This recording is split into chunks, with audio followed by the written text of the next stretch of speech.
Without federal action, hackers will continue to endanger U.S. water systems. We got some pretty big things that could be happening in the next 24 hours, and I want to get you guys up to speed. Um, yeah, so basically, we've been receiving warnings from all sorts of sources, but one of the most critical warnings that we're seeing right now is coming up within the next 24 hours. In fact, two New York City NYC synagogues were searched after bomb threats were reported on New Year's or Christmas Eve. So there are New Year's Eve warning, New Year's Day warnings, but there are also Christmas warnings as well. And just think about this for a second. Here at a time where we should be celebrating with our families, we're instead preparing and hoping to make sure that, for those of us who actually attend church on Christmas Eve or Christmas Day, let me know if you guys attend church on Christmas Eve. I know a lot of family traditions here in the United States and other countries do that. And I know that not just here in the United States, but people from the UK, I've got viewers all over the country that watch that watch the show, but also attend church on either Christmas Eve or Christmas Day. And just comment down below if you guys do that. And also, we are live right now. If you can see and hear me okay, please just drop a quick comment. Let me know if you are able to see and hear me okay.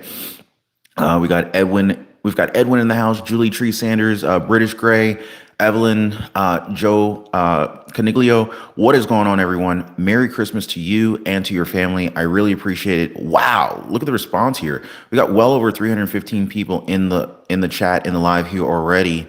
We've only been live for like a minute, but I really appreciate it, guys. I definitely want to get you guys up to speed.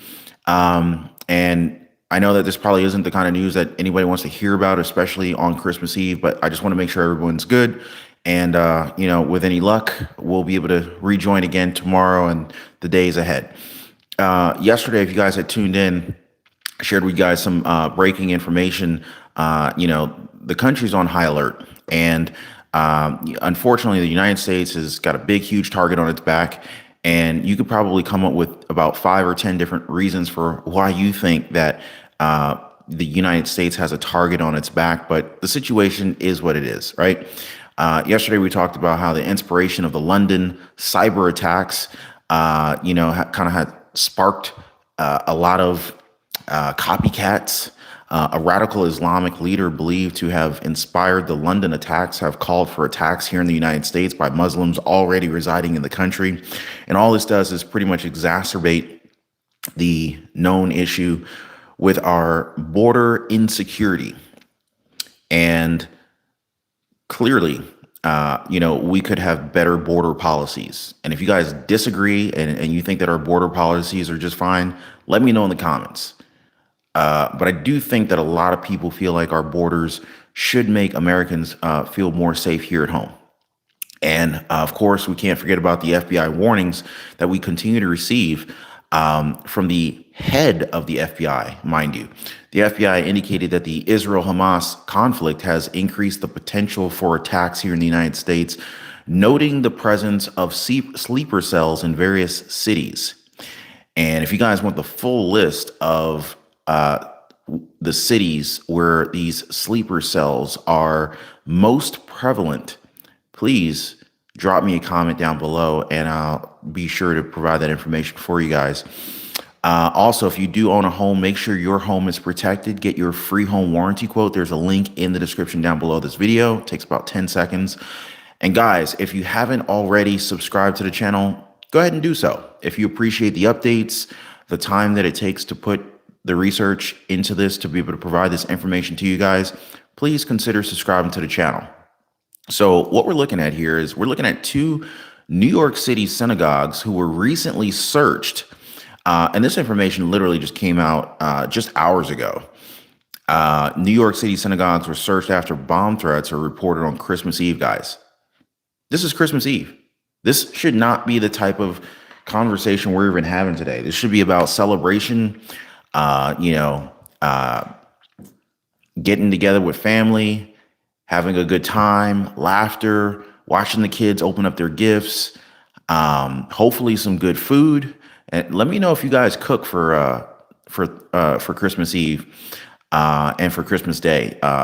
I know with our household, we tend to kind of end up eating the kind of same kind of food we would normally have for like Thanksgiving. Um, maybe dial back just a little bit, but stuffing, ham, honey baked ham, greens. I can't macaroni and cheese. It goes on and on and on. Anyway, so the New York synagogues have been searched by police after bomb threats caused a panic on New Year's Eve. But the police scoured the Sha'ar Zion Temple in Brooklyn, New York, and Riverdale Jewish Center in the Bronx, following a 911 call.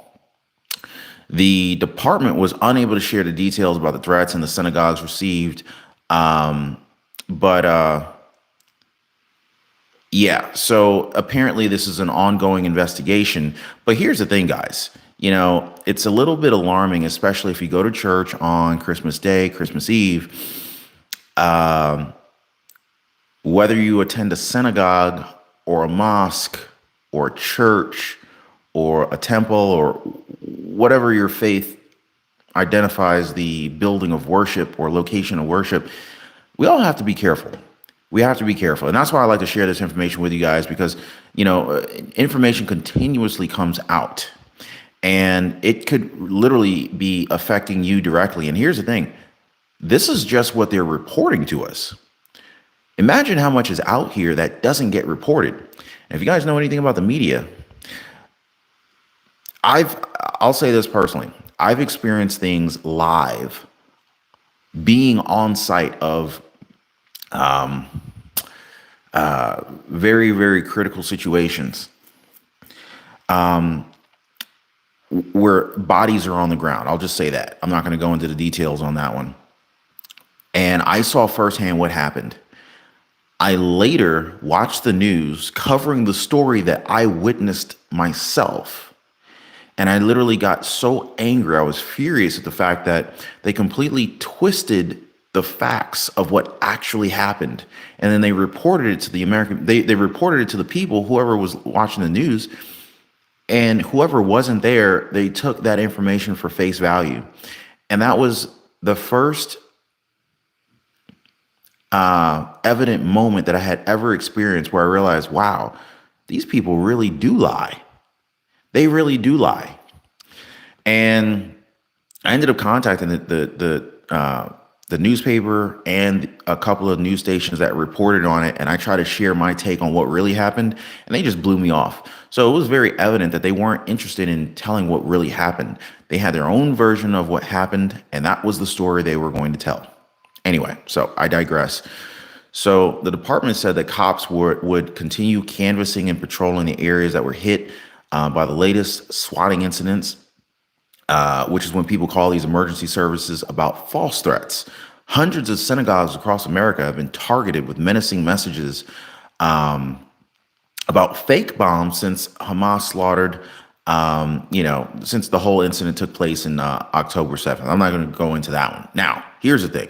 Monday, the nonprofit organization reported that there were 93 swatting incidents in California. There were 62 in Arizona, 15 in Connecticut, 5 in Colorado, and 4 in Washington just in the past 24 hours.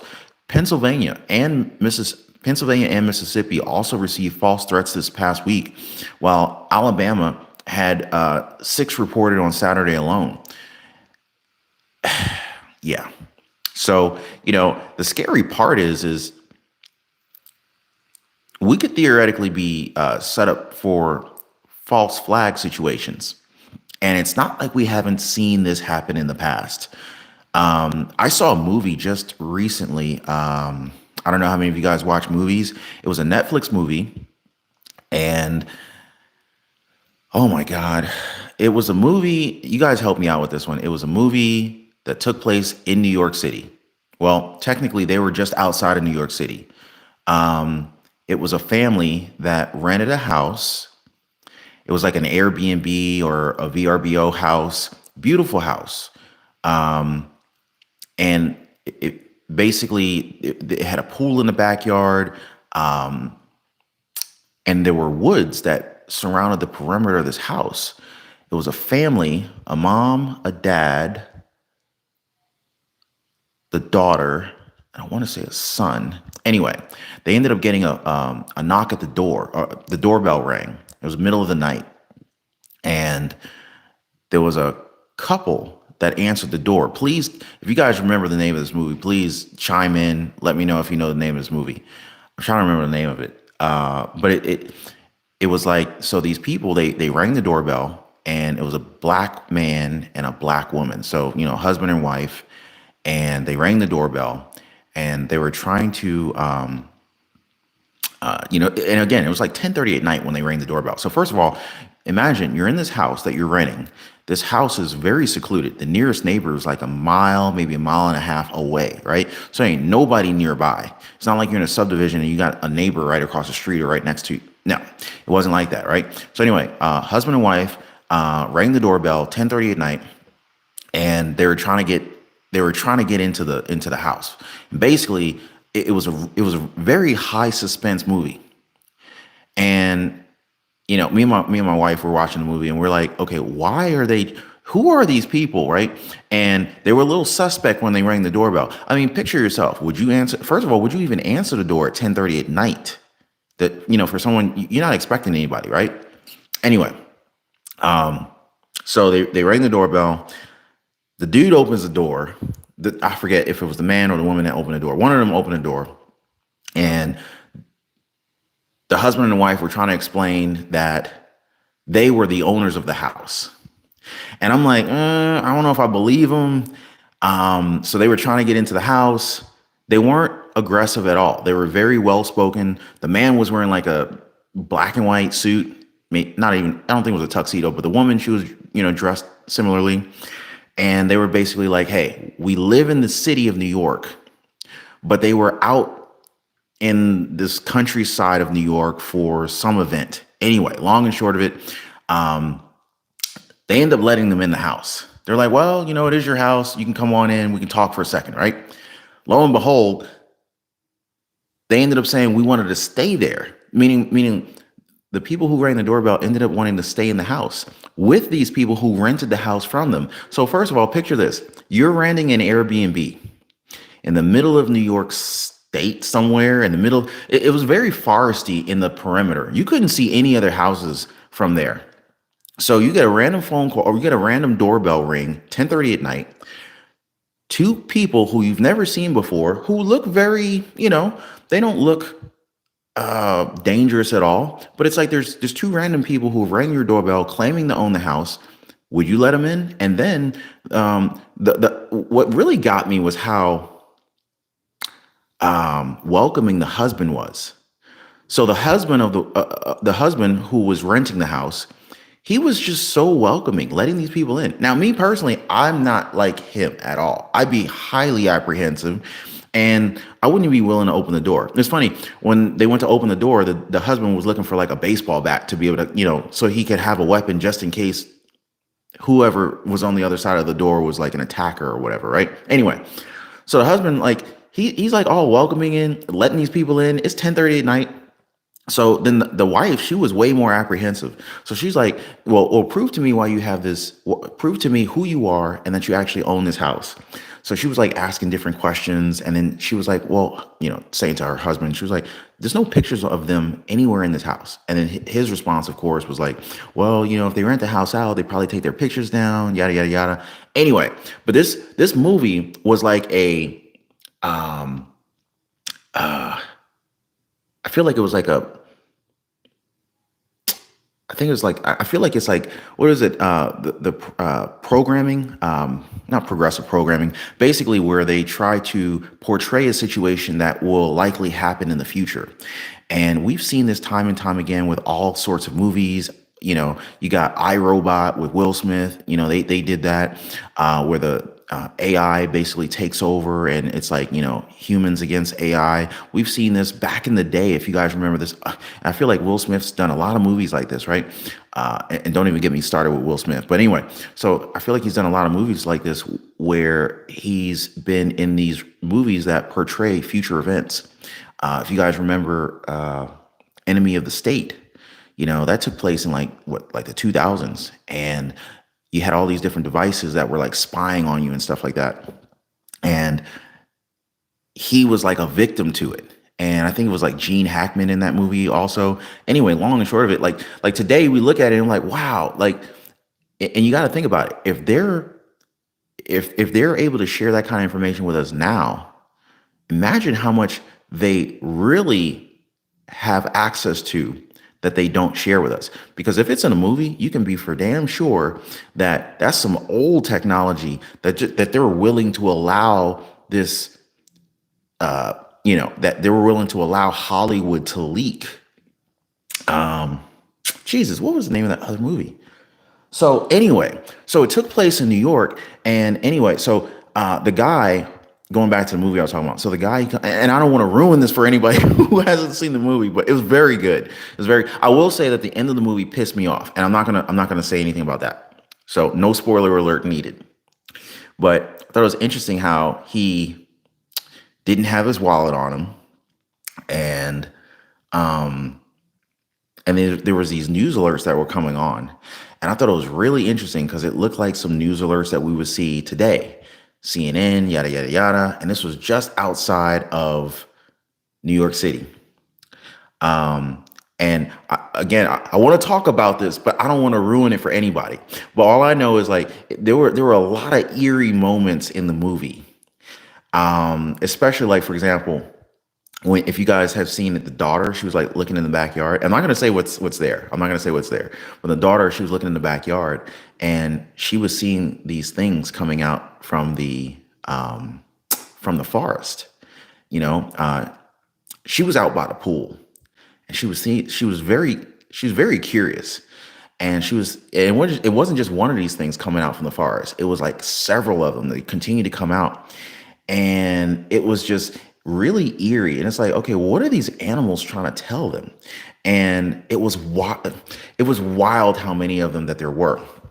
Anyway, so all I'm saying is the timing of things is very interesting, and some of these movies really are thought provoking. Number one, very interesting how accurately they're able to predict some things. Now these movies don't predict everything accurately, but some details it's like, man, y'all nailed it. Think about Contagion. Contagion, if you guys have seen that one was old. That one was probably, I want to say Contagion was like 2011.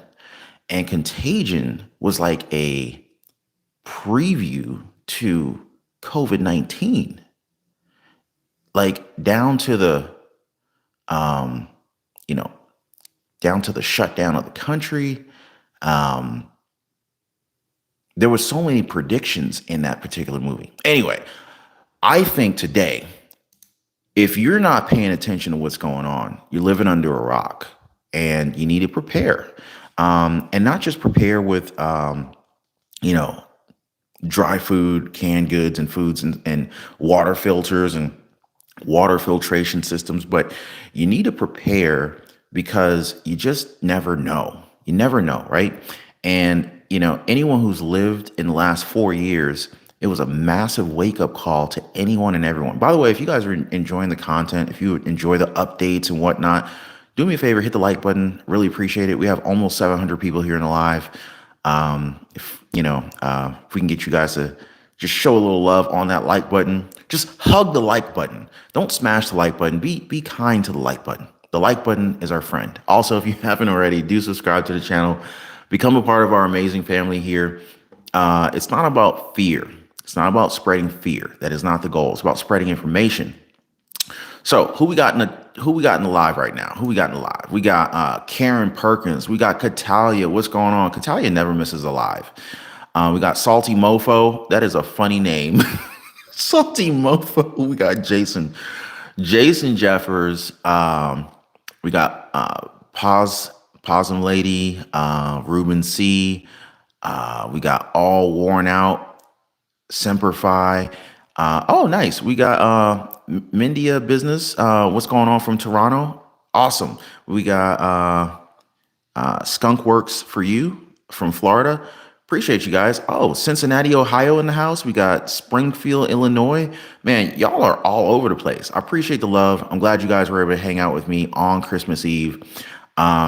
let me know if y'all where are you guys watching from, and how's the weather out there? Because out here, the weather is actually much warmer than I would have expected. It's definitely not going to be a white Christmas, which is all good because white Christmases we had a white Christmas a couple of years and they're beautiful. They're like, the cinematic Home Alone style white Christmas types of days, and they're amazing. But of course, driving in the snow is no fun. But by the way, Home Alone is one of the best Christmas movies, and I think it's and Home Alone 2 was okay, but Home Alone 1 was hands down the best. I can watch that thing over and over, and just watching Marv get effed up in that movie by Macaulay Culkin is just it's still funny to this day. So Christmas movies absolutely a win for me. And it's funny because we were just in New York last week and a half, and it was wild just being at so many of these different places that were in the Home Alone movie. That was pretty dope. So me and the wifey, we love that. That was a lot of fun. And maybe we go to New York again for next Christmas. So we weren't obviously Christmas didn't happen yet. Christmas is tomorrow, but just kind of being in New York, Times Square, Rockefeller Center for the ice skating, Radio City Music Hall. We watched the Rockettes. I don't know if you guys ever saw the Rockettes perform, where they kick their legs up, and amazing performance, amazing performance. So if you have not, I'm pretty sure they have like different shows or whatnot, but for December, obviously they do a Christmas show, and man, was it good. I mean, and I don't think you can get a bad seat in Radio City Music Hall. We didn't have the best seats, but yet it was still an amazing show. Like, in other words, we had great seats, but we were not in the front row or anything like that. And it was just great. And on top of that, for as many people that attended that event, you would be surprised how quickly you were able to get all those people into the building and all those people out of the building. So that was a lot of fun. If you haven't already, if you're in the New York area, New Jersey, surrounding tri-state area, if you haven't seen the Radio City Music Hall Rockettes perform, you're doing yourself and your family a disservice. That was such an amazing show. And my brother and his wife took us out to see the Nutcracker yesterday, and that was another event that I'm just glad to have been a part of. Some of these things are just these. There are these Christmassy things. I know Christmassy is not a word, but don't kill me. It's just these Christmassy things that you just got to do, and it just And I know some people say, well, Christmas is a pagan holiday, and I'm like, honestly, dude, I hear what some people are saying about Christmas being a pagan holiday, but I don't see any negatives to Christmas. Christmas is filled with good feelings, good people, good vibes. There's a lot of songs that are, not to get all religious or nothing like that, but there's a lot of songs that incorporate, Jesus in it and stuff like that. So it's like, how could it be really pagan if they're singing about Jesus in the songs, many of the different songs? So I don't think that I don't think that celebrating Christmas is bad at all. I know a lot of people are like, you should say Happy Holidays instead of Merry Christmas. I'm like, no. I'm going to say Merry Christmas. And some people are going to get offended over everything. Oh, you didn't smile when I saw you, or you didn't wave, or people get so butthurt over everything. Everybody's just like super sensitive. But anyway, I digress. Christmas in New York is an amazing thing. So even if you're not in New York for Christmas, it's like be in New York just for the beginning of December, because they're already decorating. They got lights everywhere. FAO Schwartz, they just opened up a new store. There's so much history and things to see in New York. We saw what was that big church? There's a huge church right next door to Saks Fifth Avenue. Saks on Fifth Avenue. Jesus, it's like this huge cathedral. And anyway, you got to see that. And thank you, Linda Poets, St. Patrick's Cathedral. Beautiful church. It's almost kind of scary because it almost looks like kind of like gargoyles would be like at the top of the church. But anyway, There's just so much to see there, and it's just an amazing time.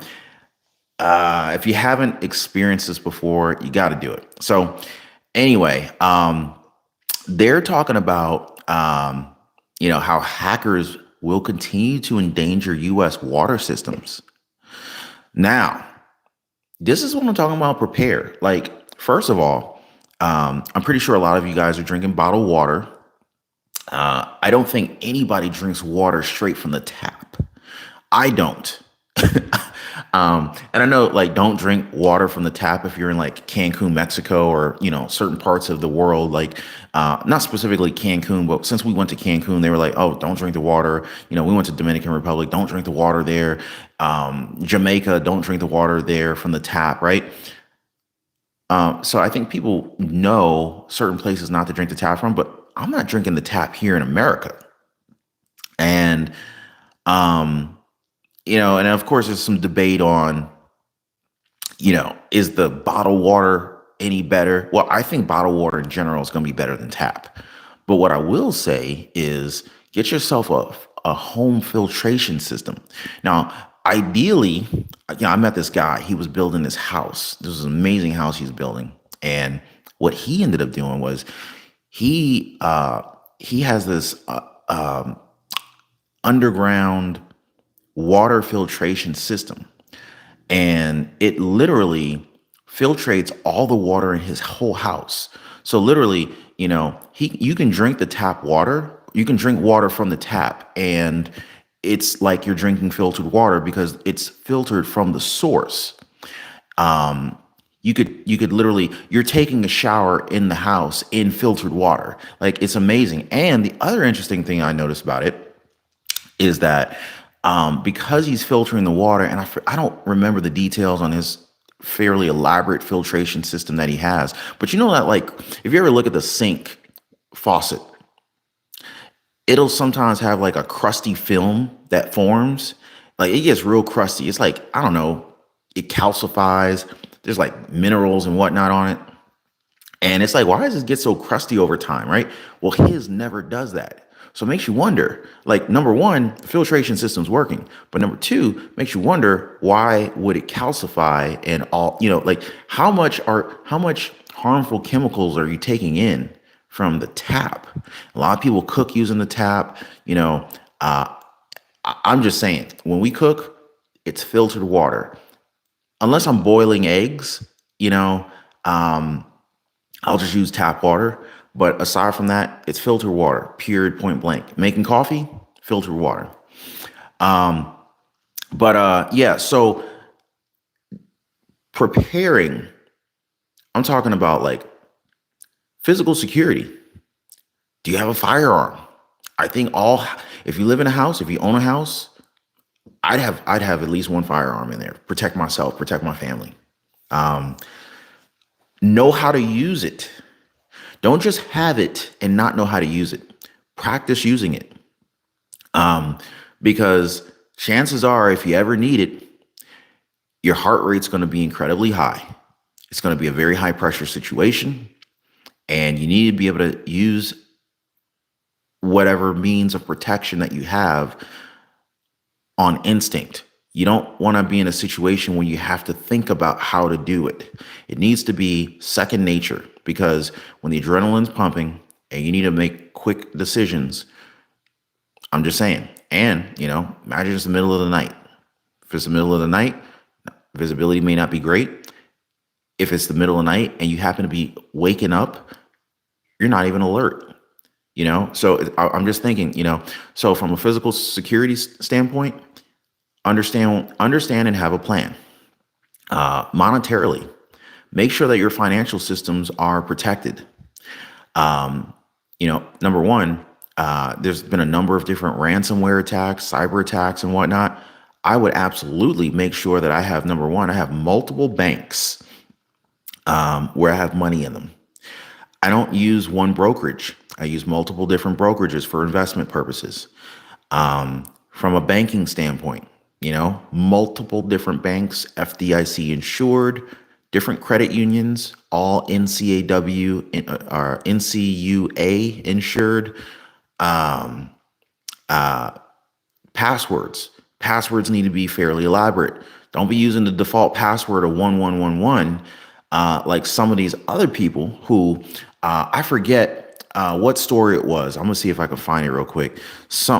A bunch of people got hacked using the default 1111 password hack recently. Oh, here it is right here. U.S. water utilities were hacked after leaving. Get this, guys. The U.S. water utilities were hacked after leaving their default password set to 1111, according to the cybersecurity officials. So it's like simple things like that. Like, that's just dumb. Like Janice Hackler says, that's just stupid. Exactly. Like, and some people don't think, like, I hate to say it's dumb because some people legitimately just don't even realize like some of the things that they're doing that are setting themselves up for failure, setting themselves up to be easily hacked. So default passwords, don't do that. Change your default passwords, right? These there's a lot of these you ever be on Facebook and somebody posts something like, I don't know, name the city where name the city where you met your spouse, or like they'll be asking these different questions, and it's like they're setting people up for like cyber attacks, right? Just imagine how many people are collecting all this information that you're just volunteering that can then be used to take advantage of people. So and then diversification,